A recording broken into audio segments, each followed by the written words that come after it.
अच्छा, एक और गलती है जिसकी मैं निशानदेही करना चाहता हूं।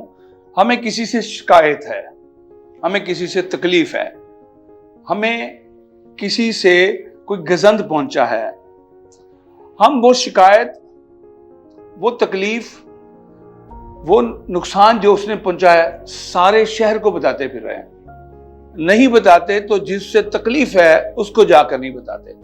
जिससे हमें शिकायत है, हम दुखी हैं, गमज़दा हैं, परेशान हैं उसकी बातों की वजह से, हम उसके पास जाकर अपनी शिकायत बयान नहीं करते, अपने दिल की बात उससे नहीं कहते।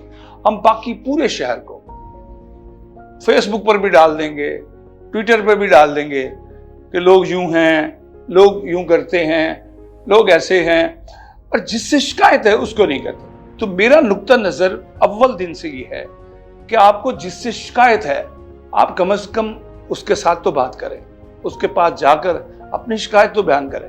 आप पूरे मुल्क को, पूरी दुनिया को, पूरे सोशल मीडिया को बताते फिर रहे हैं, उसको नहीं बताया जिससे शिकायत है।